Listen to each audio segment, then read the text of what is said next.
ప్రపంచవ్యాప్తంగా యమా క్రేజ్ ఉన్న ఫిఫా ప్రపంచ కప్ ప్రారంభానికి ఒక్కరోజు మాత్రమే మిగిలింది. ఫిఫా వరల్డ్ కప్ కు ఈసారి అమెరికా, కెనడా, మెక్సికోలు సంయుక్తంగా ఆతిథ్యమిస్తున్నాయి. 39 రోజుల పాటు జరగనున్న సాకర్ సమరంలో 48 దేశాలు పాల్గొననున్నాయి. ఫైనల్ సహా మొత్తం 104 మ్యాచ్లు జరగనున్నాయి.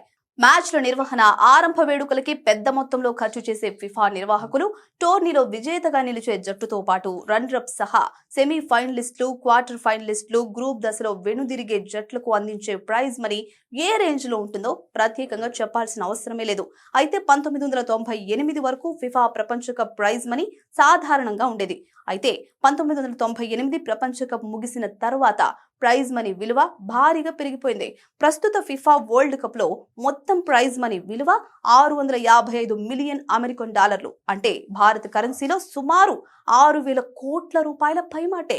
2022 ఫిఫా ప్రపంచ కప్ తో పోలిస్తే ఈ ప్రైజ్ మనీ విలువ దాదాపు 50% పెరగడం విశేషం. ప్రపంచంలోనే అతిపెద్ద టోర్నీగా పిలువబడే ఈవెంట్ అయిన ఫిఫా ప్రపంచ కప్ తో క్రికెట్ లో నిర్వహించే ప్రపంచ కప్ తో పోల్చలేమని క్రీడా పండితులు పేర్కొన్నారు. ఫిఫా ప్రపంచ కప్ ప్రైజ్ మనీలో క్రికెట్ ప్రపంచ కప్ ప్రైజ్ మనీ సగం కూడా తోగదు. ఎందుకంటే ఫిఫా ప్రపంచ కప్ లో లీగ్ దశలో 17 నుంచి 32 స్థానాల్లో నిలిచే జట్లకు అందించే 11 మిలియన్ డాలర్లే ఐసీసీ ప్రపంచ కప్ మొత్తం ప్రైజ్ మనీ విలువ కావడం గమనార్హం.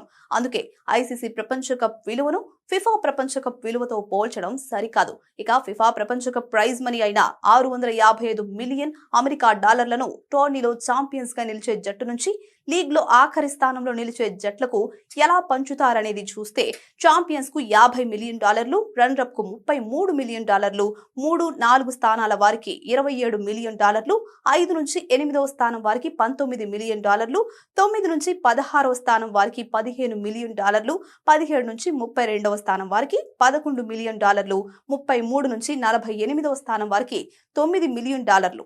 దీనికి అదనంగా అర్హత సాధించిన ప్రతి జట్టుకు సన్నాహక ఖర్చుల కింద మరో 1.5 మిలియన్ డాలర్లు అదనంగా లభిస్తాయి.